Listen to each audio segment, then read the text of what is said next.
Good afternoon, grade 12 learners and teachers. Welcome to today's mathematics lesson. My name is Sibusiso Shongwe, and this lesson is brought to you by the Gauteng Department of Education in collaboration with Saibono Discovery Center. Right, good people, today we're going to be looking at a revision of some grade 11 trigonometric concepts. So we'll just be taking you through paces on the content that you were supposed to know or that you should know from grade 11, and that content obviously builds up to what you should be doing in grade 12, which is the compound angles as well as the double angles. Remember, we are also available on our WhatsApp line. Please do send us those questions, but the questions should be about the lesson that we are having today. Our WhatsApp number would be 064-748-8913, 064-748-8913. It will keep on popping up at the bottom of your screen. Right, just as I indicated, we'll be reviewing grade 11 concepts on trigonometry. So now by the end of this lesson, the following objectives should have been met. You should be able to identify the quadrant where a terminal arm will lie. That's very important. You should be able to solve trigonometry problems by drawing terminal arms and not using a calculator. Should be able to use square and quotient identities to solve problems involving identities. Should be able to solve trigonometric problems involving the reduction formula, cofunctions, negative angles, angles greater than 360 degrees, as well as special angles. You should be able to solve trigonometric problems where values are actually represented by letters. Right, we can obviously refer to our CAPS document as well as the exam guideline on the pages that I wrote there. That's where the section on trigonometry can actually be located. The knowledge that you should be bringing into this lesson, that would be your prior knowledge. Definition of trigonometric ratios using the sides of a right-angled triangle. You know that one. You normally use the mnemonic SOHCAHTOA. Defining trigonometric ratios in a Cartesian plane. In a Cartesian plane, obviously, we know we'll be representing them in terms of x, y, and r. Here would be representing them in terms of the opposite, the hypotenuse, and the adjacent side. Right, reduction formula, cofunctions, negative angles, and angles greater than 360. Those are the concepts that you learned in grade 11. Special angles, as well as those basic trig identities. We learned only 2 of them in grade 11. Right, let's look at the summary of the concepts that you learned in grade 11. Now you can see there we are looking at the quadrants, and we are checking now the trigonometric ratios that are positive in each quad. You can see that in quadrant 1, because x, y, and r are positive, because all of them are positive, then we get that all the trigonometric ratios would be positive in the first quadrant. Because remember, sine is actually adjacent over hypotenuse. In terms of x, y, and r, it can be defined. You have that this is x, that is y, and that's r. So the sine of the angle theta there can be defined as the opposite over the hypotenuse, which means that you would have that this would be y over r, and you can see that r is positive and y is positive, which means sine would be positive in the first quadrant. So will the cosine, because the cosine is x over r, and both x and r are positive in the first quadrant, so the cosine would be positive. The tangent of theta will follow suit, because the tangent of theta has the opposite over the adjacent side. It will be y over x, like that. So you'll get to see that all of them would be positive in the first quadrant. Now, if you go to the second quadrant, you see that the cosine is, now the x is negative, y is still positive there, and r is always positive. So r is positive in the second quadrant. So all the trigonometric ratios that are associated with x should then be negative, except that now if you look at sine is only y over r. So y is still positive in the second quadrant and r is positive.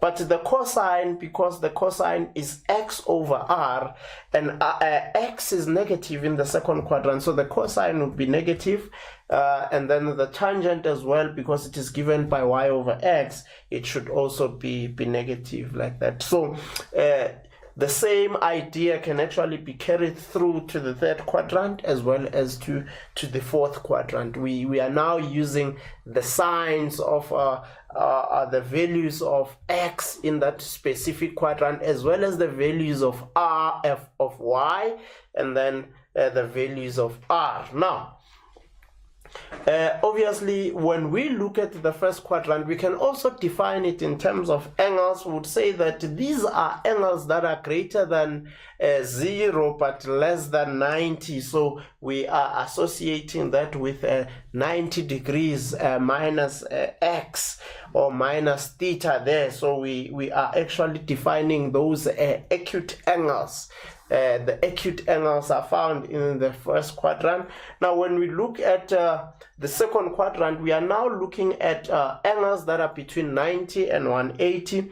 So you can see that this would be greater than 90. That is why we use 90 plus, or we can actually use that as 180 minus, because it's less than 180. Now, obviously, also here we are saying we're looking at 180 minus or 190 plus. Those would be our obtuse angles. Those would be our obtuse angles. Now, if we look at the third quadrant, we see that now the angles here are greater than 180, but now those are angles here that are between 180 and 270 like that, because this would be 0, 90, 180 degrees as well as 270 degrees like that. Then it comes here to 360 degrees. You've taken a full revolution. So in the third quadrant, you see that we are talking 180 plus theta, greater than 180 but less than 270, but will be very much sensitive in terms of the use of 270. CAPS guides us not to use 270 degrees. So we just say angles that are greater than 180 there are in the third quadrant, but they should not actually exceed 270. So those would be our reflex angles there. So also when we look at the last quadrant, those are angles between 270 and 360. So we are saying these should be angles that are less than 360 degrees. So obviously you'd be getting the signs of each and every trigonometric ratio that we work with in each quadrant. So those are things that we'll use later on when we talk reduction formulae. Right, obviously we have the fundamental identities here, the sine squared of theta plus the cosine squared of theta giving us 1. We also have that the tangent of theta is the sine of theta divided by the cosine of theta like that. Now obviously we have some reduction rules. What is the aim of reduction? Reduction aims at reducing the angle from whatever quadrant it is in to an angle in the first quadrant, or making it acute. So if you check there the reduction rules that we are using, if we are having 90 minus theta, then we are saying the trigonometric function sine of theta should change to the cosine, as well as the cosine should change to sine. We call that a reduction rule, the cofunction. Right, also when we have cos 180 minus theta, we are going to locate the quadrant where now 180 minus theta is. 180 minus theta is obviously in the second quadrant. So because it is in the second quadrant, we are then going to locate the sign of the cosine in the second quadrant. You can see that the cosine is negative in the second quadrant. That is why there we've reduced that to negative the cosine of theta. Right, the tangent of 180 minus theta, we are going to check the quadrant where we can locate 180 minus. Obviously that should be in the second quadrant, and then we are going to check whether tan is negative or positive in the second quadrant. We see that it is negative, so that is where the negative tan theta is coming from there.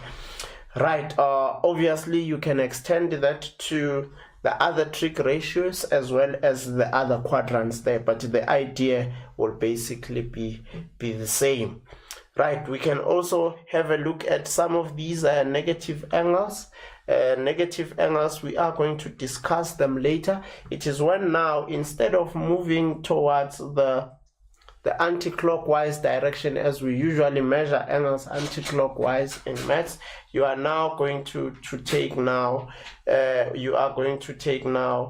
the clockwise route. And when you take the clockwise route, you find yourself in the fourth quadrant with an angle equals to theta, but moving in the opposite direction. So we have negative theta there, which is located in the fourth quadrant.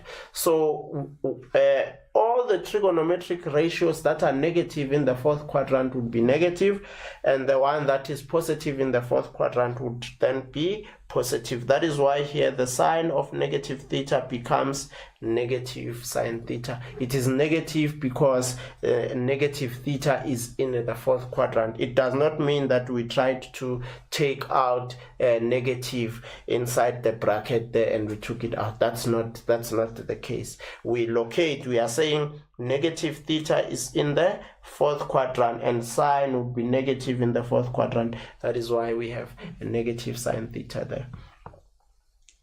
Right, obviously we can extend that to other trig ratios, and then we also speak about multiple angles there. We say whenever the angle is greater than 360, we will keep on subtracting 360 from the angle until the angle is less than 360, like that. Now obviously let's look at the approach that we should be taking to answering trigonometric questions. Right, step one, you just read and understand the question scenario that is given to you. That's very, very important. Step two, using the diagram effectively, analyze the sketch given or sketch the diagram to help you interpret the question correctly. Sometimes you would need to sketch the diagram to help you interpret questions. So it's very, very important that if you are required to do so, you should do so effectively. Right, step three, interpret the question, extracting key information from the keywords and key information that has been given to you or that you know as the data for trigonometry. Right, step four, select the correct formula or identity and substitute correctly by performing some appropriate arithmetic calculations without the use of a calculator, like that. Remember, grade 12 learners, if they are saying without the use of a calculator, they are not actually saying you cannot actually use a calculator to actually simplify those values there. They are trying to tell you that your answers should not be given in decimal form, but your answers should be written as fractions in case you are getting fractions there. So they are just trying to tell you that you don't need to write your answers in decimal form because decimal form is in the calculator. However, they are saying to you, yes, you can simplify your solutions there, but make sure that you work with those fractions there. Right, step 5, one must answer the question and remember to conclude exactly what they were asked to show or prove or conclude. So at the end of the day, you need to fully answer the question. Right, Often in trigonometry, questions would have follow on. We normally build them, so we scaffold those questions. One might have already proved something or an aspect in the question above and will be required to use that information to answer the questions that follow. Right, now let's look at the application. Now we are starting with example 1, but I need to take you into confidence with something. Remember, in trigonometry we are looking at, like for an example, when we are saying the tangent of theta, which is the opposite over the adjacent side, in terms of the Cartesian plane, you would be using y over x. You can see that we are actually saying here, we are trying to describe this angle using the ratios. So that is the ultimate aim of trigonometry, is to define angles using the ratios of sides of a triangle. So you define those angles using ratios of the sides of the triangle, which means that you can never at any means have sine, just the sine is equals to something there. If you did not indicate the angle there, you are as good as someone who did not write anything. Because remember, that sign to exist, it should be describing a specific angle. It should be the sign of the angle, not just the sign. So that we are saying, we are using the ratios of the sides to actually describe angles. So if you say tan, as long as you've not indicated the angle, you are as good as someone who did not say anything. So it's very, very important. The sine should be of an angle, the cosine should be of an angle, the tan should be of an angle, because you are trying to describe that angle using the ratios of the sides. That's very, very important. Right. We are just looking at these questions here. We are actually trying to locate the quadrants where this information would be true. So first thing that you're going to do here is you are going to put in your 4 quadrants there, and you are going to locate or tick whatever that they are talking about here. Like for an example, they say sine theta is greater than 0. What does that mean? They mean that sine theta is positive. Greater than 0 are values that are positive. So where is sine positive? We know that sine is positive in the first quadrant as well as in the second quadrant, because in the first and second quadrant sine is positive. In the first quadrant, all of them are positive, but in the second quadrant, the sine is positive. We are making use of what? Of the cast diagram to say all sine theta, tan theta, cosine theta. So in the second quadrant, sine is positive there, and all of them are positive in the first quadrant. So we've located the 2 quadrants where sine is positive. Now they are saying it should be accompanied by cos being negative. Where is cos negative? Cos is negative in the second quadrant as well as in the third quadrant. But remember, we are looking for where both the conditions are met. So you can see that the conditions are both met in the second quadrant. So the first one here should be second quadrant. Should be the second quadrant. Now let's look at Roman figure 2. Roman figure 2, we still sketch our Cartesian plane like that. To locate those quadrants. Let's check now. They are saying cos is positive. Cos is positive. So if they are saying cos is positive, we locate the quadrants where cos is positive. That should be in the first quadrant as well as in the fourth quadrant. Now we are done with that one. We move on to this one now. Tan is positive. We should now locate the quadrants where the tangent of theta is positive. Now, let's locate those quadrants now. Tangent of theta should be positive in the third quadrant as well as in the first quadrant. So, tangent should be positive in the third quadrant as well as in the second quadrant. So we're going to locate the quadrant where both the conditions are met. Can see that the conditions here are met in the first quadrant. So we're going to say that now the answer is in the first quadrant like that. The answer would be in the first quadrant like that. I hope you understand the way I am trying to actually approach this. Remember, this is going to assist you with the problems that involve terminal arms. Now, let's check now the third one.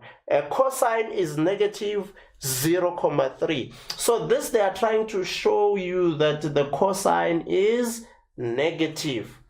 The cosine is negative. So you're going to locate the two quadrants where the cosine is negative.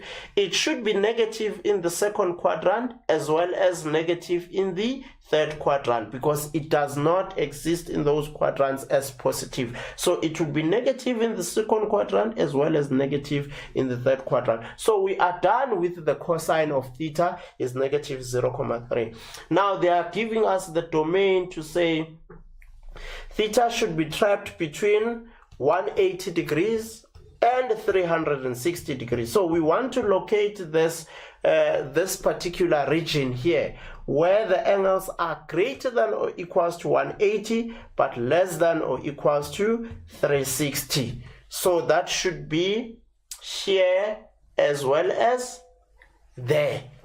Right? That should be here and there, because those angles here are greater than or equals to 180, but they are less than or equals to 360. So we're going to locate now the quadrant where both the conditions are met. You can see here that they are both met in the third quadrant. So your answer here should be the third quadrant like that. The answer should be the third quadrant like that. I hope that we are still together with this one. Very, very important.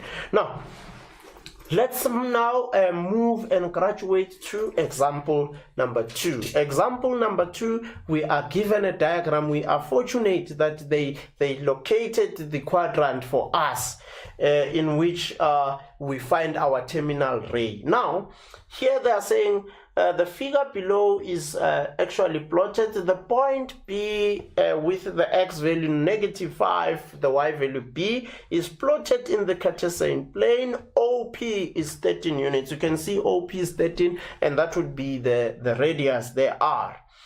And ROP is alpha. We are given that particular obtuse angle is given or identified as alpha. Now they are saying we should work out this ratio actually without having to use our calculators. Now what we do first here is that to use this particular triangle, we need to then construct this and make it a right-angled triangle like that, so that we can actually work with our definitions. Now if you check here, the value of y is unknown. The value of y is b, it's unknown. So we need to work that one out first. So how are we going to deal with that one? We should actually use our Pythagoras theorem, because we are given that x is -5, y is b, and r is 13. So we're looking for y. So we're going to say that we know that x squared plus y squared is equals to r squared. That is from the Pythagoras theorem like that. That is from the Pythagoras theorem. But we know that our x is -5 squared, our y is b squared, and our r is 13 squared. So we get that b should be plus minus the square root of 13 squared minus obviously it should be -5 squared like that. So now if we put that into our calculator, we get 13 squared minus 5 squared. We get that b should be plus minus 12, like that, plus minus 12. Now you need to then remember the plus minus is coming from the fact that obviously I am taking the square root both sides. So now I need to go and check in this quadrant whether b is positive or negative. B is the value of y, and the value of y in the second quadrant is positive. So therefore we're going to say b is positive. So we are going to take b is equals to 12, like that. So now that we are done with that one, we can actually answer A. We can answer A now. To say we are looking for the sine of alpha divided by the cosine of alpha. Remember, we use the dimensions now to describe the angle alpha. So the sine of alpha, we know in terms of the dimensions there, sine should be y over r, like that. And the cosine of alpha should be x over r in terms of x, y, and r. So what is our y? Our y, we've worked it out. So we can conclude here that obviously we have that x is equals to -5, y, which is b, is equals to 12, r is equals to 13. So they are looking for y over r. So our y over r should be now 12 over 13, and our x over r should be -5 over 13, like that. So the sine of alpha will then become, I am dividing 12 over 13. Allow me to use this division sign this way because it's a fraction divided by a fraction. The cosine of alpha will then be -5 over 13. So you can actually put that in the calculator and get your answer as a fraction. But if we simplify that, we get 12 over 13 times 13 over -5. So the 13 and the 13 divides out. I get that this is 12 divided by -5. That would be the answer for A. For B, they are looking for the tangent of alpha. We know that the tangent of alpha should be given by opposite over adjacent. In terms of x, y, and r, this would be the opposite side, it's y, the adjacent side is x. So we get that the tangent of alpha will then be equals to the y value, which is 12, divided by the x value, which is -5. And then here they say, what do you notice about the answers to A as well as B? Now if you check, the answer to A is 12 over -5. The answer to B is 12 over -5. So we can conclude that the answers are equal. They are equal, which means that the tangent of alpha is the same as the sine of alpha divided by the cosine of alpha. Already this one you know. This one you know as the quotient identity. So we wanted to show it using the calculations there. Right, that would be how we work out the solutions to the first problem. We move on now. We graduate to the one where now the diagram is not sketched and we need to sketch our own diagram before we answer questions. Now look at what they gave us here. If 5 sine theta plus 4 equals 0 and cos theta is positive. Now you see this is the same as what we were presented here, where we needed to locate the quadrant first. So it is the same as that now. Calculate without use of a calculator and with the aid of a diagram the value of. Now let us first analyze this one. we are given 5 sine theta is equals to 4. So now what we are going to do is, remember, the sine of the angle is defined as what? The ratio of the sides of the triangle. So now we are given it in this form. So we are going to make sine theta the subject. So we have that this is 4 over 5 like that. So now you can see that it is now written in the form of what? The ratio of the sides of the triangle, and that is the sine of theta. Now, if we want to then locate the quadrants, first thing that we need to do is, remember, we are also given that cos theta is positive. So we are going to try and locate the quadrant where the diagram should be sketched.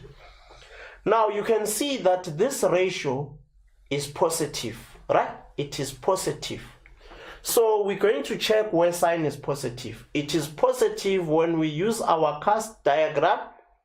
All sine theta, tan theta, cos theta.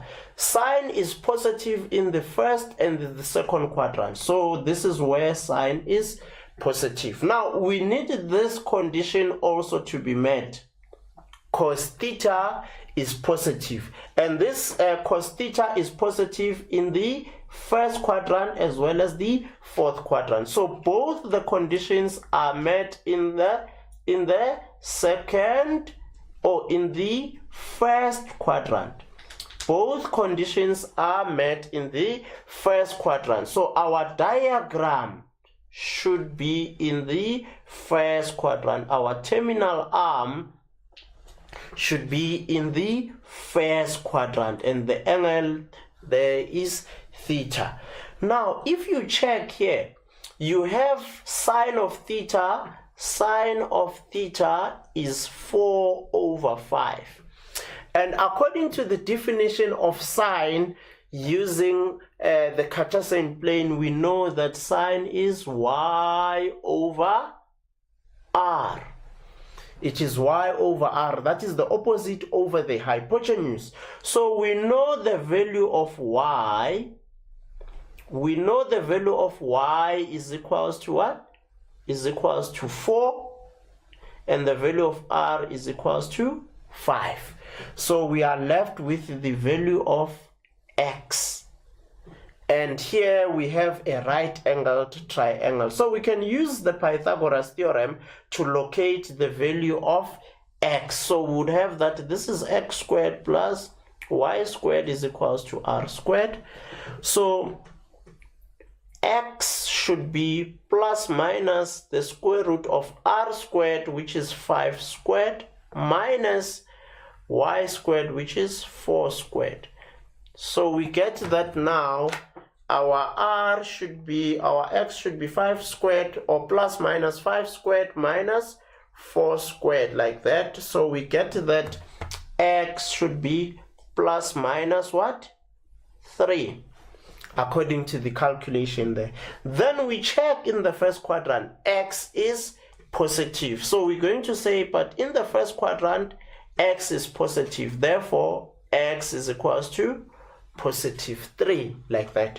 Therefore now we have x is positive 3, we have y is positive 4, we have r is positive 5. So that's a 3, 4, 5 triangle. Now from there we can answer questions. A, we want the tangent of theta times the cosine of theta. Remember, tan theta is opposite over adjacent, that is y over x, and then the cosine of theta is adjacent over hypotenuse, that is y over r, and the sine of theta is opposite over hypotenuse, that would be y over r, like that. So now we want the tangent of theta. We know the tangent is y over x, and the y value is 4, the x value is 3. This is multiplied by the cosine of theta. The cosine, we said it's x over r. The value of x is 3. the value of r is 5, like that. So we are multiplying these two, we are going to get 12 over 15, like that. So we've worked out the tangent of theta times the cosine of theta. Now let's try to work with the last one there. The last one, we are having b as the sine squared of theta plus the cosine squared of theta. We know that the sine squared of theta, sine is y over r, so our y is 4, our r is 5, all squared, plus cos is x over r, that should take x, which is 3, over r, which is 5, all squared. To simplify this, we get 16 over 25 plus 9 over 25. This simplifies to the magic 1. And already we know that the sine squared of theta plus the cosine squared of theta is 1. This is our identity. But these now, the dimensions now, they prove why it is equals to 1. Right, good people, I think we are done with the first part of these particular problems. That would be the terminal arms. Now I want us to then graduate to the next part here on identities. Now usually you struggle a lot with identities. Now we are going to try and give you a way in which you can simplify those identities, and that particular way that we will discuss here, please carry it forward to grade 12 work when you do compound angles and double angles. Obviously we will be doing that next week, but I am saying to you, I'm appealing to you to look at the strategies that we use here and try to apply the same strategies in your grade 12 identities. Right now, what is the strategy? We split the left hand side and the right hand side, so we are going to then isolate the left and the right with the ultimate aim of showing that they are equal. Now we use these basic identities. We just have 2 of them in grade 11. The cosine squared of theta plus the sine squared of theta is equals to 1. And the tan of theta, which is the sine of theta over the cosine of theta. Remember, this one can also have what I normally refer to as what? The derivatives. Those derivatives are the other equations that are derived from that identity. You can make the cosine of theta the subject, which means that you transpose the sine, you have 1 minus sine squared theta. That is also true. You can also have that this can also be written as what? The sine squared of theta should also be written as 1 minus the cosine squared of theta. Now those are the derivatives. I can take this a step further. If you check the 2 derivatives that are written there, the 2 derivatives are written in terms of what? 1 minus sine squared. When I look at this, I look at this in this context of a squared minus b squared, like that, because 1 squared is 1, subtract sine squared of theta. I see a difference of 2 squares there. Which means I can, if I have a squared minus b squared, I can write that as a minus b into a plus b, like that. Which means this derivative can be taken a step further and be written as 1 minus sine theta into 1 plus sine theta. This is where the conjugates are born. This is where the conjugates are born. I'll show you later as we progress with this, when we start using those conjugates. That's where they are born, because you have 1 minus sine theta, 1 plus sine theta. So whenever in your identity you see 1 minus sine theta as well as 1 plus sine theta, think of the existence of those difference of what? Of two squares through the introduction of something called the conjugate, but we are going to later discuss that. Now, obviously this one also can be written as 1 minus cos theta into 1 plus cos theta, like that. 1 minus cos theta into 1 plus cos theta. I am just showing you that this identity, you should not only be looking at it as the cosine squared of an angle plus the sine squared of an angle is equals to 1. Think of the derivatives. Think of the derivatives like that, where the cosine can be made the subject and the sine can be made the subject. But it can also be taken a step further, where you look at those derivatives as the difference of two squares, and obviously from grade 9 we know how to factorize the difference of two squares. Very, very important. Good people, we cannot divorce algebra from trigonometry. We cannot.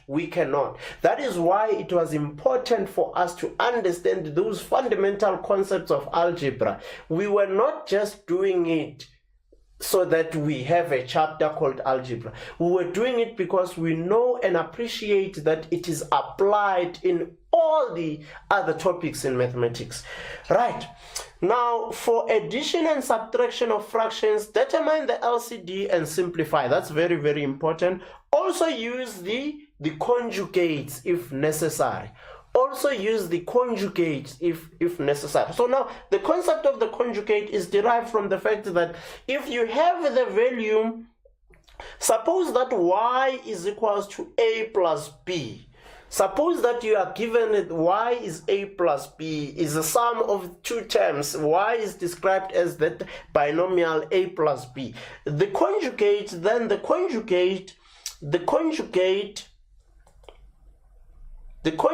y bar can be described as a minus b. So we just changed the sign there of b to be negative. So that would be the conjugate of y is equals to a plus b. So there exists the conjugate y bar, which is equals to a minus b. That's very, very important. Now we are going to be using the concept of the conjugates to solve some of the identity problems, and that concept would be born from what we did there, from the concept of the difference of what? Two squares, and also sometimes built from the concept of what? Of the perfect square trinomial. Right. Often factorize if necessary. Highest common factor, we're still using that concept. Difference of two squares, I've just showed you that one. The trinomials, we have the perfect square trinomials and the rest of the trinomials.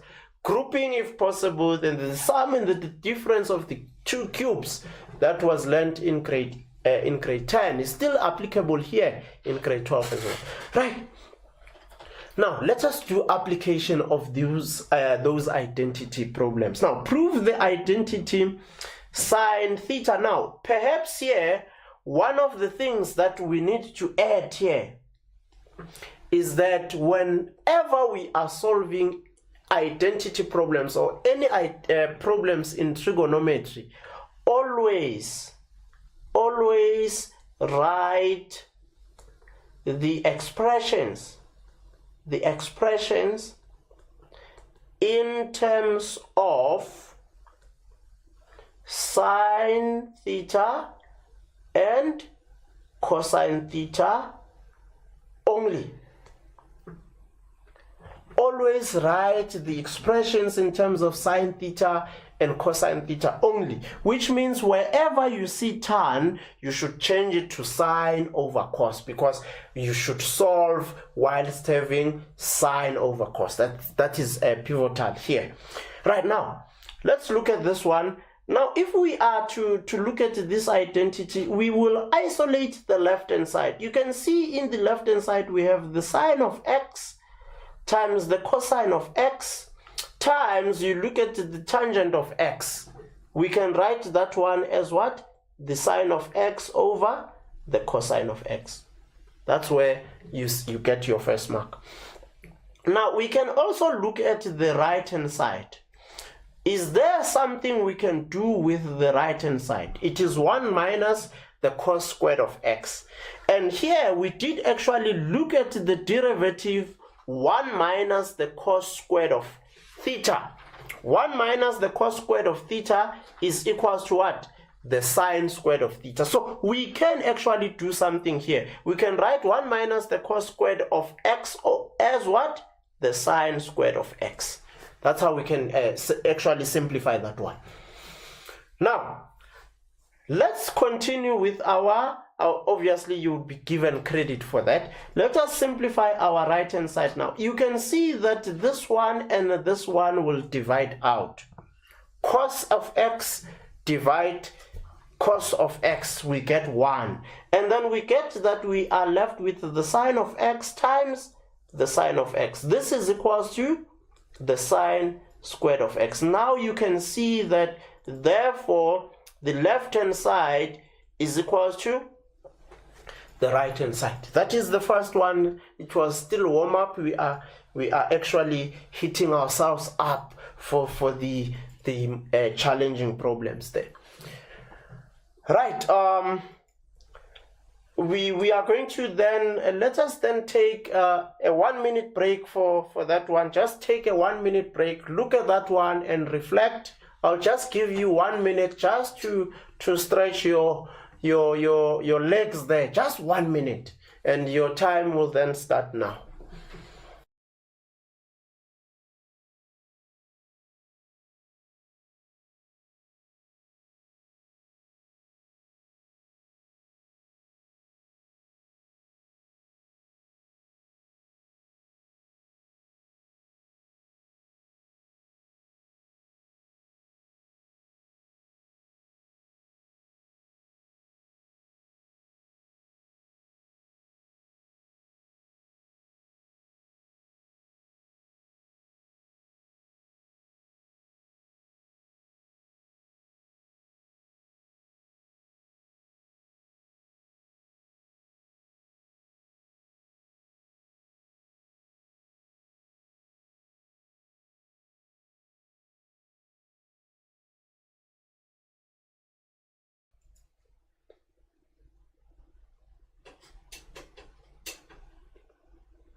Right, welcome back. I hope that you were able to actually move around just for that minute and refresh as we try to go a bit deeper with our identities. Right. I just want us to go a bit back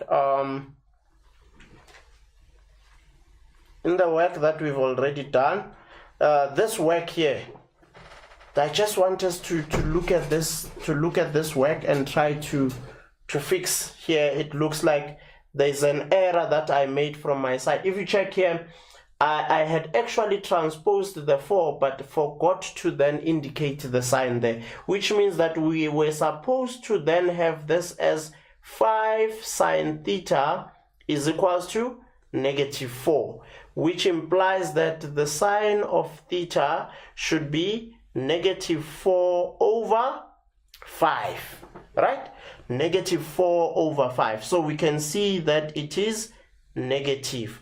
And they also said that the cosine of theta should be positive, which means that this quadrant that I've actually located is not the correct quadrant. However, I will just leave you with the correct quadrant, and then you'll be able, you should be able to solve the rest of the questions. Now, we see that the sine of theta is negative, so we locate where the sine is negative, and that should be in the 3rd quadrant as well as the 4th quadrant. That's where the sine is negative. And another condition says the cosine should be positive, and the cosine is positive in the first quadrant as well as in the fourth quadrant. So that means our terminal arm, instead of being in the first quadrant, it was actually supposed to be in the fourth quadrant, and this would be our reflex angle theta, like that. And then we were going to construct that right angled triangle. So it means that everything that we were actually working out here is supposed to change in terms of signs. Like for an example, we calculated x is still positive, y then is negative, and r is always positive. So you are going to use these now to actually answer the questions again, right? That is where we actually I actually made a mistake as far as the transposing of this positive 4. Here I wrote it as a positive 4, and to transpose it, it was supposed to be written as a negative 4. So that was the error that I made from my side. Now that we've rectified it, please go back to that problem and fix it. The correct quadrant there should be the fourth quadrant, right? We are still on our identities. Now the second one here, they say prove the identity. You can see now that the fractions are involved there. The fractions are actually involved there. And we can see the side that is actually a bit better to work with is the side with the tangent of alpha, because we can change that to sine over cos. However, also on our left hand side, we can do some work there. 1 over sine alpha minus sine alpha over 1, like that. But on the right hand side, there is work that we can do also. But let us first finish with our left hand side. Now I will look for what we call the LCD. The LCD in this case would be the sine of alpha. So sine alpha divided by sine alpha, there I get 1. 1 times 1, that would be 1 there. And then sine alpha divided by 1, that would be sine alpha, times the sine of alpha, that would be the sine squared of alpha, like that. So I know that 1 minus the sine squared of alpha, I know according to the derivatives. Remember we said sine squared of alpha plus cosine squared of alpha is equals to 1. So if I transpose the sine and make the cosine squared of alpha the subject, I get 1 minus sine squared alpha. So 1 minus sine squared alpha can be written as cosine squared of alpha divided by the sine of alpha. And remember now, this we just leave it like this because it contains cos as well as sine. And I said to you, everything that you have, you need to write it in terms of sine and cos. But you can see on the right hand side we have the tangent, so we can express it in terms of sine and cos. So this is the cosine of theta. I will divide that. Allow me to use this division line as that one because I will have a fraction there on the denominator. So I write cosine as a tangent of alpha as sine of alpha divided by the cosine of alpha. Now this would be the cosine of the angle is alpha. The cosine of alpha divided by 1, I'm writing that as a fraction, times the cosine of alpha divided by the sine of alpha. Remember, if I'm changing this division sign to a multiplication sign, I will then invert. The denominator becomes the numerator and the numerator becomes the denominator. Now you can see from here that the cosine of alpha times the cosine of alpha, that gives us the cosine squared of alpha divided by the sine of alpha. Now you can see that the left hand side is equals to the right hand side. Left hand side is equals to the right hand side. Right, that's how we work with that one, good people. Right, I hope that you saw the strategy now. I'm keeping on using the same strategy as we go on. We change everything to sine and cos and then we simplify. Right, let's move on to this one now. Example 4. Let's look at example 4. Now if you look at this one now, if you look at this one, you can see that in your left hand side, you have 1 plus cos x plus and then we have sine x, and in your right hand side you have sine of x over 1 minus cosine. So everything is written in terms of sine and cos. Now I want to take you back. Remember, in our derivatives, the sine squared of theta, we said it's 1 minus cos squared of theta, which can also be written as 1 minus cos theta 1 plus cos theta. And the cosine squared of theta is 1 minus the sine squared of theta. This can also be written as 1 minus sine theta times 1 plus cos theta, like that. So you can see here that this numerator looks something, oh, here it should be 1 plus sine theta. I made a mistake. So let me rewrite that as 1 minus sine theta into 1 plus sine theta.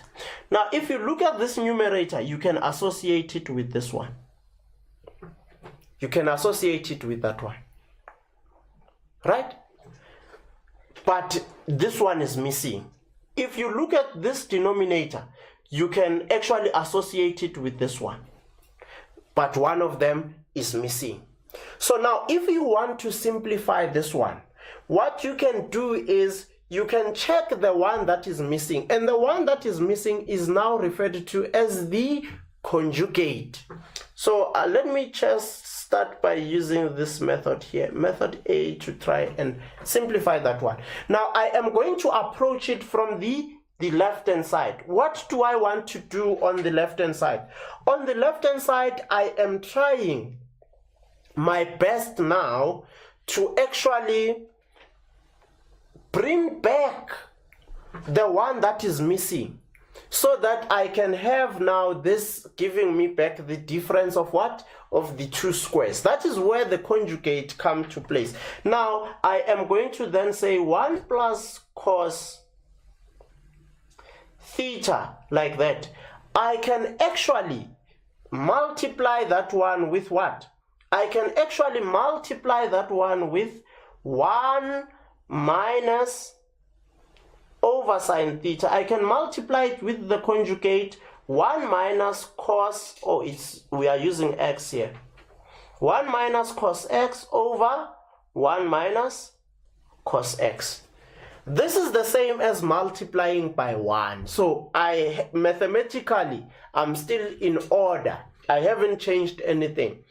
It's just that because I see 1 plus cos x, I see this one, I know for me to go back here, this is the one that is missing. So I am now trying to actually bring back the one that is missing. So if I multiply the numerators here, I can see that I'll get 1 minus, remember that's what you can do, 1 minus cos x plus cos x minus cos squared x, divide by sine x into 1 minus cos x. Now let's check here. Negative cos x and positive cos x, they give you 0. So this is 1 minus cos squared x over sine x into 1 minus cos x. This you can simplify. 1 minus cos squared of x can actually take us back to sine squared of x. So this is sine squared of x divided by sine x into 1 minus cos x, like that. So the sine of x here, one of them would go out with that one, you'll be left with 1, which is sine of x divided by 1 minus cosine of x. This is the same as what? The right hand side, like that. This is the same as the right hand side. So you have used the conjugate to try and actually prove the identity. Very, very important. Now, someone else might say, but sir, what if, because I also have the binomial here, what if I use the conjugate From what? From the right hand side. Will it be able to take me back to what we have on the left hand side? Let us find out. Now here you have sine x over, this is another method, 1 minus cos x. Now if you check here, you said if you use your difference of, you said this is the, if I make the cosine the subject of the formula, I have the cosine squared of theta is 1 minus what? The sine squared of theta, like that. So I would say that now, if I make the cosine the subject of the formula, or if I make the sine the subject of the formula, I would have 1 minus cos squared of theta, which means this is 1 minus cos theta into 1 plus cos theta. Now when you look at this one, on the denominator there, you have 1 minus cos theta. You have this one. The one that is missing is this one. So your conjugate would be informed by the one that is missing. So this would be the sine of x over 1 minus the cosine of x. So I'm going to multiply by the conjugate. The conjugate would be the one that is missing. 1 plus cos x divided by 1 plus cos x, like that. So now if I simplify here, multiplying there, I get sine x into 1 plus cos x, and then I would divide that with, if I multiply these two, I will get 1, and then minus the cosine squared of x. It's 1 minus the cosine squared of x. And 1 minus the cosine squared of x is the same as what? The sine squared of x. So I have sine x into 1 plus cos x over what? The sine squared of x. So this one will take out one of those. So I would have 1 plus cos x divided by what? Divided by what? The sine of x. This is the same as what? As the left hand side. So the identity will be proved there, irrespective of the approach that you are actually taking. What is important is that you pick up that you have one part of the factors that belong to the difference of two squares between 1 minus the sine squared of theta. So you are bringing back now, you are trying to mathematically bring back the missing factor, which is called the conjugate of the original factor there. Right, let's check here. Okay, we have another example there. Prove the identity. Sine of x, 1 plus cosine of x. Obviously here we are bound to try and remove the radical sign, and in order for us to remove that radical sign, we will actually need what? We will actually need the conjugate. We will need the conjugate. So here we don't have a choice. We have to be operating from the right hand side. So we have that the square root of 1 minus cos x over 1 plus cos x. Now if you look at the left hand side, it gives direction that the denominator should be 1 plus cos x. So we should not change this denominator, right? We should not change this denominator there. But we know that there exists the perfect square trinomial form. There also exists the difference of two squares form. The difference of two squares form is obviously from the fact that we have those conjugates there. But now here, if I want to remove, if I have the square root, then it means that these things here should be squared. Both the denominator and the numerator should be squared, so that this would be a over b. So you agree with me that to remove this radical sign, we need the factors underneath the radical sign should be a perfect squares. It should be perfect squares, then we'll be able to do that. Now, in order to achieve those perfect squares, we can actually use the conjugate 1 plus cos x over 1 plus cos x. We cannot actually use 1 minus cos x in the denominator there because it will change the denominator.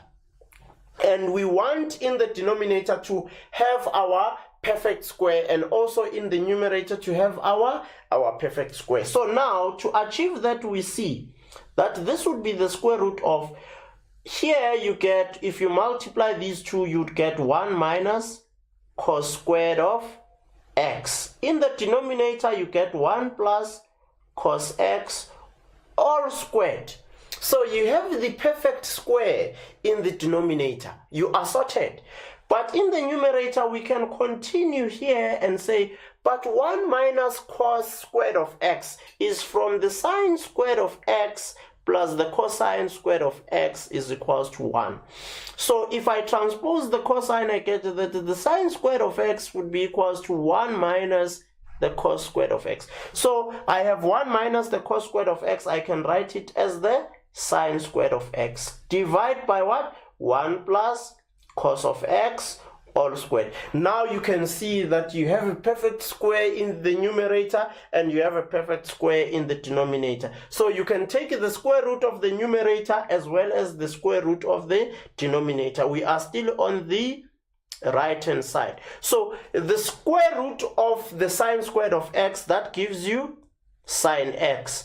The square root of the 1 plus cosine of x all squared gives us 1 plus cosine of x, like that. And this is the same as what? The left hand side, like that.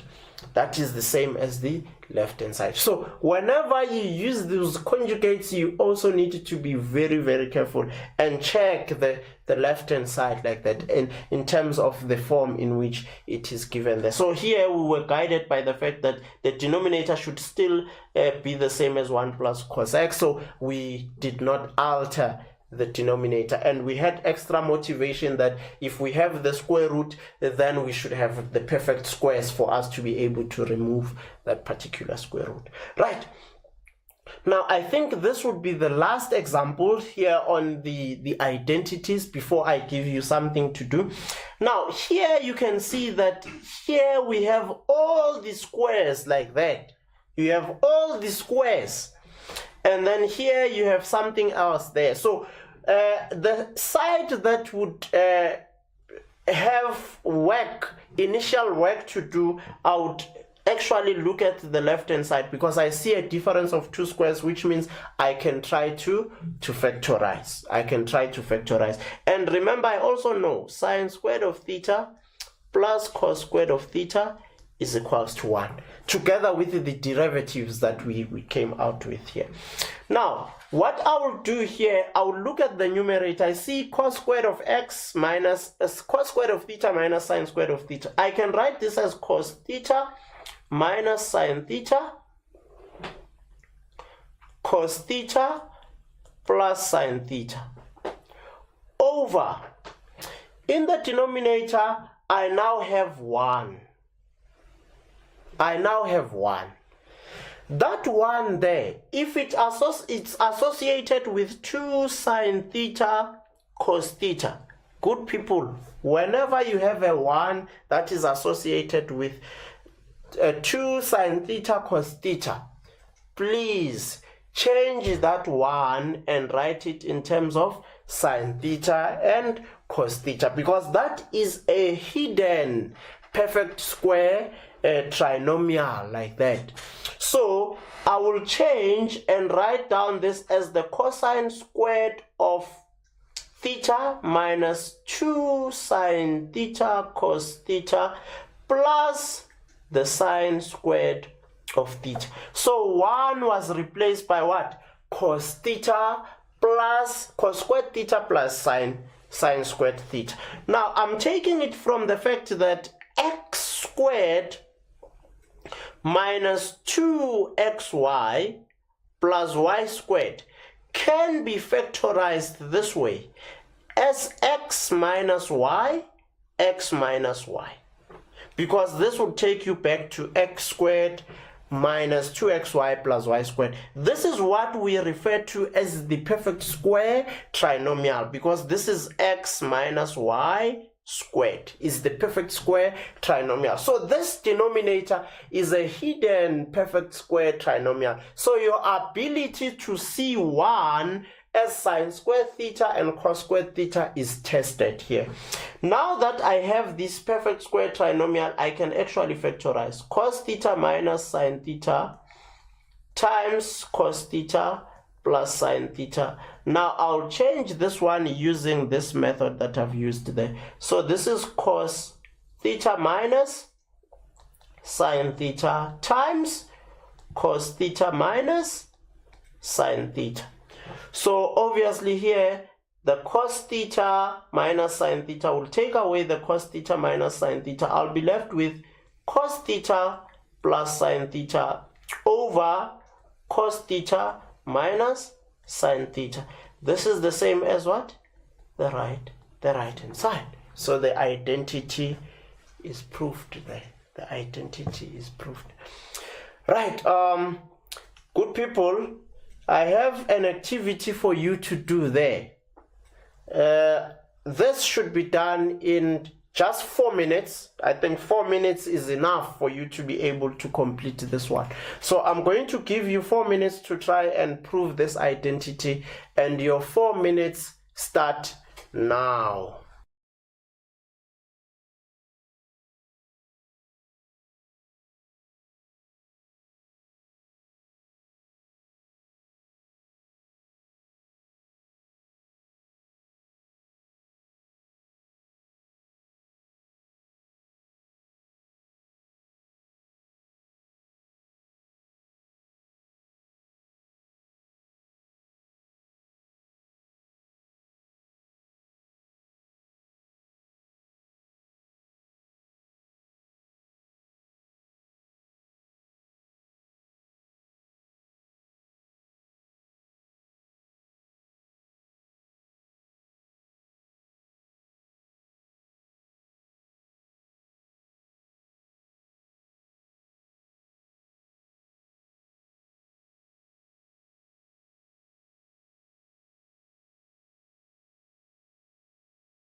Right, hello and welcome back. Hopefully you are done with that particular problem.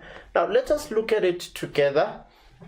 Now if you check here, you are still presented with 2 sine x cos x, and you are presented with that one, just like we were doing with the previous one.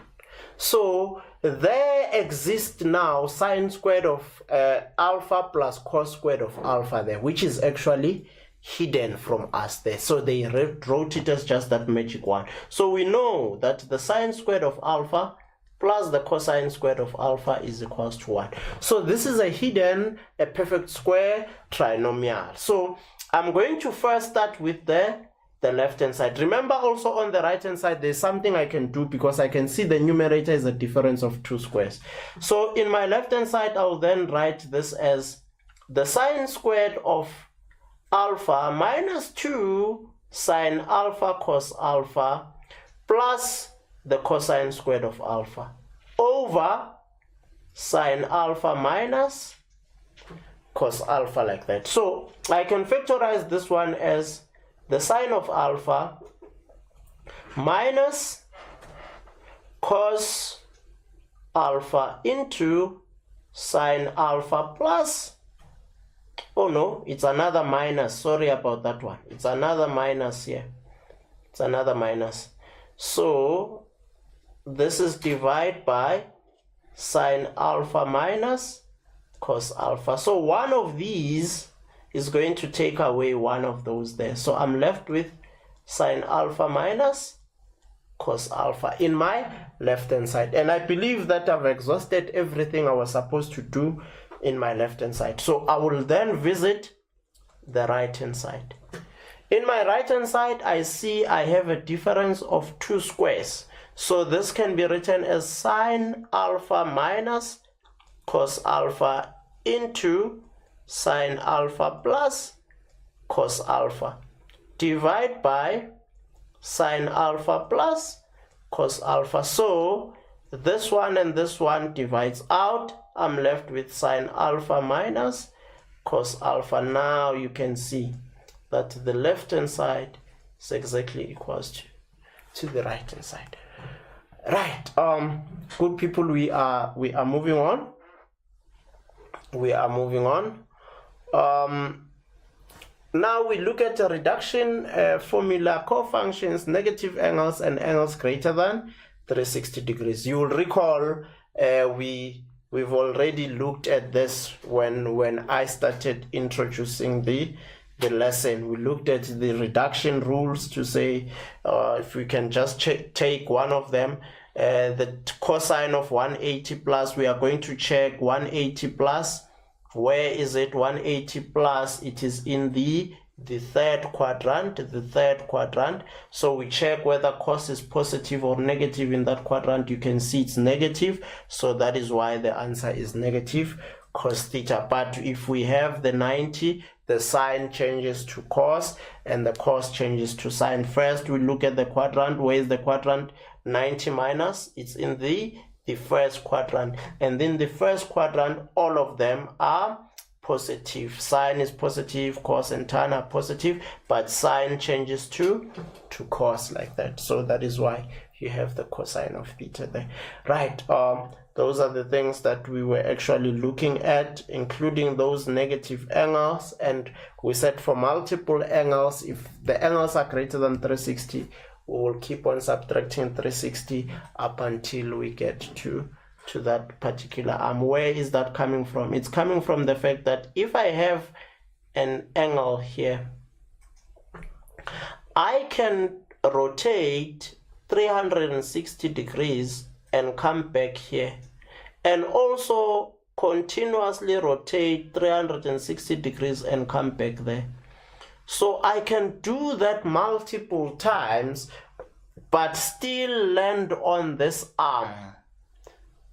So because of that, if I can do it multiple times and still land on that arm, I can simply reverse the wheel backwards by subtracting 360. It will take me back to that particular terminal arm. Right, now let's look at the problems where reduction is applied. The cosine of 180 minus a, the tangent of 180 plus a, divide by the cosine of 90 plus a, the cosine of 360 minus a. So we are going to check now our Cartesian plane. We know that here all are positive, here sine is positive, here tan is positive, here cos is positive in the fourth quadrant.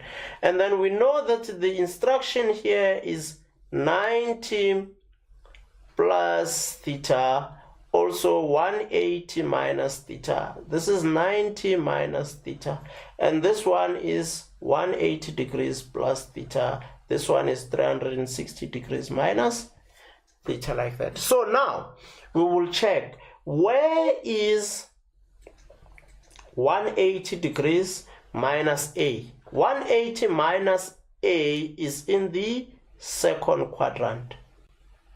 And in the second quadrant, you can see that only sine is positive, cos is negative. So this would be minus the cosine of a. So we are reducing the 180 to what? To the acute angle a, but we need to locate the quadrant first to check whether the cosine is positive or negative there. We look at tan 180 plus. Where is 180 plus a? It is in the third quadrant. So in the third quadrant, we can see that the tangent is positive. So this would be multiplied by what? The tangent of a. Divide by cosine of 90 plus a. Where is 90 plus a? 90 plus a is in the second quadrant. It's in the second quadrant. And in the second quadrant, cos is negative. So this would be negative because cos is negative in the second quadrant. But because there's a 90, cos changes to sine. So this is negative sine a. The last one, 360 minus. 360 minus is in the fourth quadrant. And what happens in the fourth quadrant? In the fourth quadrant, the cosine is positive. And this is the cosine, so it will be positive cos a, like that. So to start off, we can actually divide this one and that.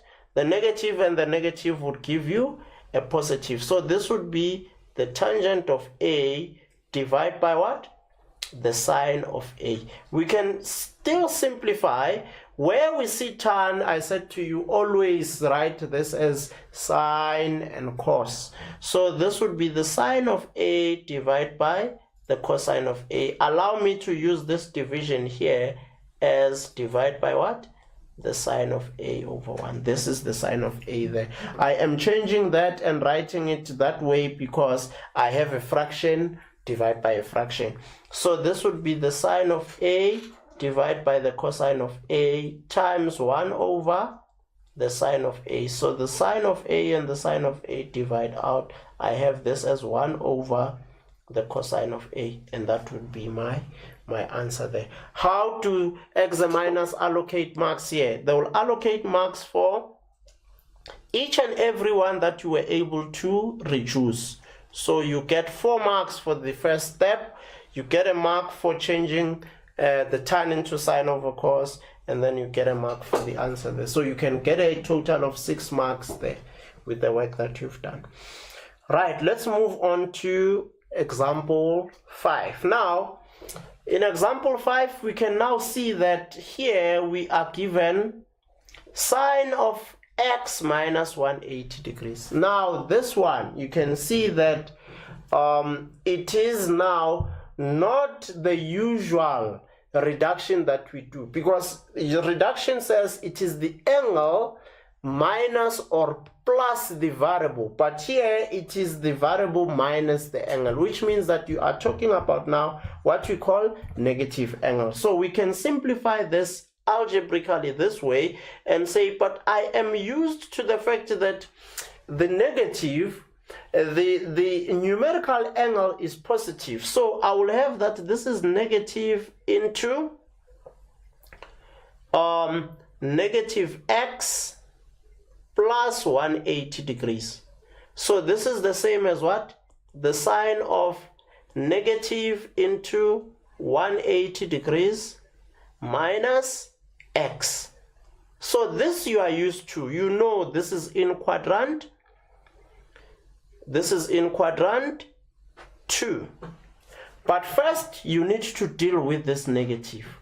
You know, if you are to say 180 minus x is given by capital letter A, you would have that this is the sign of what? The sign of negative A, and this is the negative angle.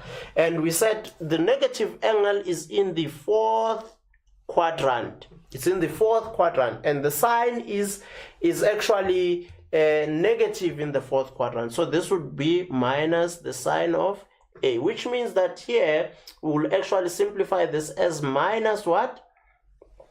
The sign of 180 minus x. We can further simplify by looking at where 180 minus x is. We said it's in quad 2, and sign is positive in quad 2, which means this would simplify to minus the sign of x. That's how we actually deal with it. But there is an alternative approach there, where if you see that this numerical angle is negative, you can just add a revolution, because it will take you back to that array. So I will just add from negative 180, I will add, so I will have that this is sign of x minus 180. I will add what?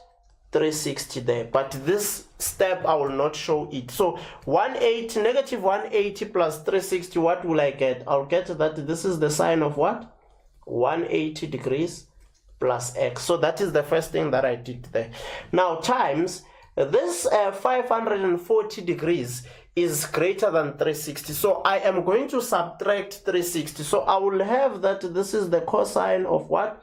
540 subtract 360 plus x. I am going to subtract 360 so that I move it to an angle less than 360. So this would be the cos of 180 degrees plus x times, let me not change this one, over the cosine. Let me not change the rest of these. I'll change all of them in the next step. 180 plus x, like that. Now what I do is I check the quadrant. Sine 180 plus. 180 plus is in the 3rd quadrant, and sine is negative there. So this is negative sine x, because obviously this is all sine theta cos tan theta and cos theta, like that. So cos 180 plus is in the 3rd quadrant, and cos is negative there, so this is minus cos theta, times now sine of negative x. Sine of negative x. Negative is in the 4th quadrant, and sine is negative, so minus sine x, divide by cos 180 minus is in the 2nd quadrant, and cos is negative, negative cos x. This was x there, not theta, times the sine squared of 180 plus, because it is squared, it will always be positive. So this would just be sine squared of what? Sine squared of x. Remember, 180 plus is in the 3rd quadrant, and sine is negative, but it will be negative sine theta all squared, which means that you get positive sine squared theta. Now we start to divide. Negative cos theta divide negative cos theta, and in the numerator we would have negative times negative is sine squared of x divided by sine squared of x. This would actually give us 1. This will actually give us 1. Right, good people, we move on. This was the activity you were supposed to do, but because we are running out of time, I'm not going to give you an opportunity to do that activity. However, there's still some concepts that we need to look at. So I'll just look at one of the examples of the concept that I need us to look at quickly. And then let's see here. Instead of being given the angle as 180 minus theta, 180, you are given these in terms of numericals. So these are numerical angles that also infuse our special angles. Remember our special angles 30, 45 degrees, 60 degrees, as well as 90 degrees. 90 is also special. Also 0 is special, but these are the ones that work mostly. So now the sine of 150, we are going to check the quadrant. Remember now, when we look at the quadrant, we see that this is the sine of theta, this is the tangent of theta, this is the cosine of theta, this is 180 minus theta, this is 180 plus theta, this is 360 minus theta, this is all of them where we have 90 minus theta. Now this 150, we try and locate the quadrant where it's found. It is found in quad 2. In quad 2, what is the reduction instruction that we have? 180 minus. So this 150 should be written as 180 minus a specific angle. So we check with us that what angle can we subtract from 180 to go back to 150? That should be 30. So we've simply expressed 150 as 180 minus 30. So with the 225, this would be the tangent of 225 is in the third quadrant. And in the third quadrant, we should say 180 degrees plus. What should we add to 180 to get 225? That should be 45 degrees. This is divided by sine. Let's leave this one as it is. That's negative 30. We know it's in the fourth quadrant. Times sine 420. With this one, because it's greater than 360, we are going to take 420 and subtract 360. It gives us the sine of what? 60. I just subtracted 360 from that one. Now here we can now check again the quadrant. Sine 180 minus. 180 minus is in the second quadrant. Sine is positive in that quad. So this would be the sine of what? 30. You see, we've reduced it from sine 150 to sine 30, making use of what? The reduction formula. What is the first thing that we did? We checked the quadrant where 150 is and wrote it as what? Wrote that 150 as a compound angle of what? Of the instruction that is in that particular quadrant. So now, times we check 180 plus. 180 plus is in the third quadrant and tan is positive there, so that would be the tangent of 45 degrees. Divide by sine of negative 30. That one is in the fourth quadrant, and sine in the fourth quadrant is negative, so this is negative sine 30 times the sine of 60. Now, good people, now that you've reduced this, you are actually going to be credited for each reduction that you've made. But now we need to then use our special angles. Remember, our calculators nowadays are more advanced in the sense that you are able to get the ratios of the special angles from there. So we will just use our calculators to check our ratios of the special angles. This would be 1/2 times the tangent of 45 should be 1 from that. That should be 1 divided by the sine of 30, that's negative half, times the sine of 60, that should be √3/2. √3/2. So this one and this one will divide out. I'll be left with 1 divided by √3/2. This takes us to 2/3. So that should be the solution to that one. So that's very, very important. So you saw now that we are still using reduction, but the reduction is hidden there, right? I want to move to another example quickly before moving to the last part of this. This example, we apply the same idea. Remember, good people, we have our cos diagram. All sine theta, tan theta, cos theta. You see, good people, every time I solve these trig problems, I first use what?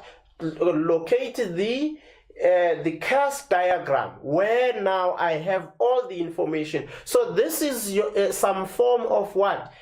Some form of information that you need for you to answer questions. So the cast diagram should always be in your mind. So here I have 180 minus theta, 180 plus theta, 360 minus theta. I have here 90 minus theta. So I will check where 210 is, in which quadrant it is. Once I found that quadrant, I'm going to write it as a compound angle of that particular quadrant. So tan of 210, this should be the tangent of what? 210 is in the third quadrant, so it's 180 plus 180 plus something. So you ask yourself, what should I add to 180 to get 210? Obviously that should be 30 degrees. So you've written it as a reduction instruction in the third quadrant. Now sine 240, where is 240? Is still in the third quadrant. What is the instruction in the third quadrant? It is 180 plus. What should I add to 180 to get 210? That should be 60. Times sine 20. This one I'm leaving it because it is already an angle in the first quadrant. It is an acute angle. Remember the aim of reduction. Reduce. You are trying to reduce angles that are in the other quadrants. You are trying to reduce them to angles in the first quadrant. That is what the reduction formula is about. So when something is given in the first quadrant, you just leave it. So check tan 225. Where is it? It is in the third quadrant. 225 is in the third quadrant. What is the instruction in the third quadrant? 180 plus 45 to get 225 times 135. Where is 135? 135 is in the second quadrant. What is the instruction in the second quadrant? 180 degrees minus. What should I subtract to 180 to give me back 135? I should be subtracting what? I should be subtracting 45 from that one. So this is 45 times, this is already in the first quadrant, so I'm leaving it as it is like that. So now I go back. Tan 180 plus. 180 plus is in the third quadrant. Tan is positive, so this would be reduced to tan 30. You see now I was able to reduce 225 210 that was originally given. Now it is 30 times the sine of 180 plus 60. 180 plus is in the third quadrant, and in the third quadrant only tan is positive, so this would be negative sine 60. I've reduced the angle 240 to what?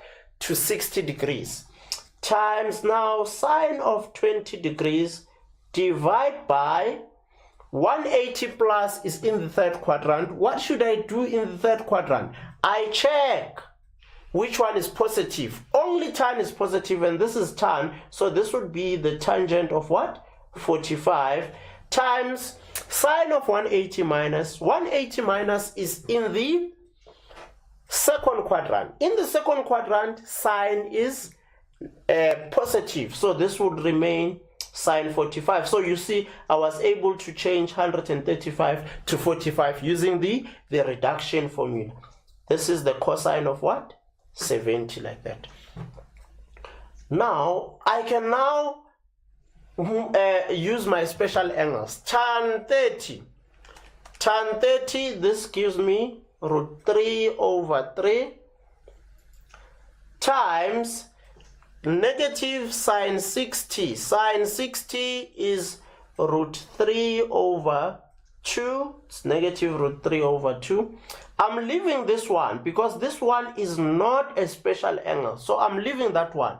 Tan 45 is 1. Sine 45 should be root 2 over 2, so that is times root 2 over 2 times the cosine of 70. I'm also leaving that one because it's not a special angle. Now I want us to talk about this sine 20 and this cosine 70. We have something called what? Called the complementary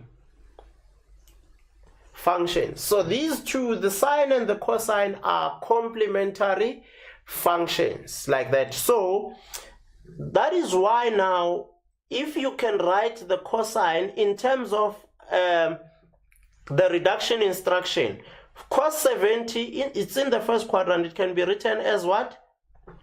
90 minus 20.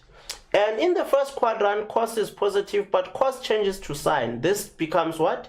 The sine of what? The sine of 20. So you can see that the cosine of 70 is the same as the sine of 20. But to conclude the complementary work that they do, you are going to check for your sine to be equals to the cosine. The sum of the angles should be given by what? 90 degrees. So if I have sine 45, it will be exactly equals to what? Cos 45. Because if I add these two, I get 90 degrees. If I have the sine of 20, it should be the cosine of what? I check an angle that I will add, that will complement 20. It should be 70, because 70 plus 20, remember here 45 plus 45 is 90. Here 70 plus 20 is 90. Whenever the two angles, if I can have the sine of 10, it should be the cos of something. Whenever I can add the two angles and get 90, then the sine of the two angles and the cosine of those angles should be the same. So this would be the cosine of 80. If I have sine 30, this should be the cosine of what? 60, because 30 plus 60 is equals to 90. We call them the complementary functions. So since we have that this is the sine of 20, we can change the sine of 20 to what? To the cosine of 70, or the cosine of 70 to sine 20, which means that these two are now going to divide out like that. So I can now simplify the rest using the calculator. I have that this is root 3. This would be root 3 over 3 times negative root 2 over 2. This should be divided by root 2 over 2. So I get that this is negative root 3 over 3 as my solution. Remember, what we just picked up here is the existence of what? The complementary functions. Whenever you see, especially if it's not special angles, if you see the cosine of 5 degrees and you want to write it in terms of sine, it should be the sine of what? The angle that will complement 5 to give 90, so it would be 85 degrees. So that is the work of the complementary functions. Right, good people, I'm coming now to the last part of this. The last part of this will involve now trigonometric values represented by letters. Very, very important. Trigonometric ratios represented by letters. This would be the last part of our lesson. Now you are given the cosine of 38 is P. Where is 38? It is in the first quadrant. So if we use the diagram, we can see that this is our 38 degrees in the first quadrant. So we are given the cosine of what? 38 degrees. So because it's given in terms of the letter, you need to draw the diagram so that you can be able to express others in terms of that letter. So this would be P over 1. I'm writing the cosine as a ratio. So I know cos is given by what? Adjacent x over the hypotenuse r.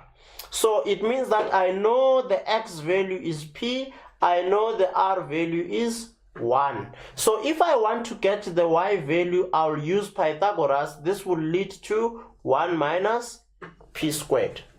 right? I'm not doing it step by step. Obviously, it would be from the fact that p squared plus y squared is equals to 1 squared. So if you make y the subject, you get that it's the square root of 1 minus p squared. Now I have all the sides. Now what I would advise you to do as well is to find the complement of that particular angle by looking at the sum of the angles in a triangle. So in order for these angles to add to 180 degrees, you should get that hidden angle 52 degrees. So it's important for you to find that hidden angle, which is 52 degrees. Now, let's look at the first one now. The first one is cos 322. Again, all sine theta, tan theta, cos theta. 180 minus theta. 180 plus theta. 360 minus theta. Now I check where 322 is. I'm trying to first reduce it. It is in the fourth quadrant, and in the fourth quadrant I write this as the cosine of what? 360 minus. What can I subtract to 360 to get 322? I will subtract what? 38. So this would be negative cos 38. Now we check. We already have cos 38 is p. So this would be negative p. Very, very important. Negative p. So we first applied the reduction formula. Now let's go to the second one. Let's go to the second one. Roman figure 2. We have the sine of what? 52. You see, 52 was not originally given, but you can see it in the diagram. It's there. The sine of 52 in the diagram, it is there. So we can actually look at the sine of 52 and write it as what? We know sine of theta is opposite over what? Over there, the hypotenuse. So the opposite side is p, the hypotenuse side is 1. So this would be p divided by 1, which is p. That would be the sine of 52. Now the last one, good people, it's the tangent of 111 degrees. This is an angle that is greater than 360 degrees. And whenever you are presented with an angle that is greater than 360, you are going to subtract 360 until it's an angle that is less than 360. So 1118 subtract 360, I get 758. I subtract again, subtract 360, I get 398. I subtract again, subtract 360, I get 38. So this would be the tangent of what? 38 degrees. And fortunately, 38 is in the diagram, and I know the tangent is of theta is opposite over adjacent. So I'm going to take the opposite side over the adjacent. The opposite side to 38 would be the square root of 1 minus p squared over the adjacent side, which is p. So I've worked out now the tangent of 1118 like that, because I've subtracted my 360 degrees 3 times there, right? Good people, this was supposed to be your activity, but we've run out of time, and we are saying please make sure that you practice that work enough, and make sure that you are actually able to solve these trig problems in the context of grade 11, so that you can be able to actually work out the compound and double angles, which we are going to be doing next week Wednesday. Please make sure that you tune in next week Wednesday for those compound angles as well as the double angles. Now, in summary, to be competent in trigonometry, you should be able to know how to express trig ratios as sides of a right angle triangle, and you should know how to work with the cast diagram. You should also understand reduction formula, cofunctions, negative angles, and angles greater than 360. You should be able to work with special angles there, and you should be able to understand and prove some basic work on that. To understand and prove some basic work on that, right? Good people, thank you very much for tuning in. We will again meet next week. Please take care of yourselves, take care of each other, and practice mathematics.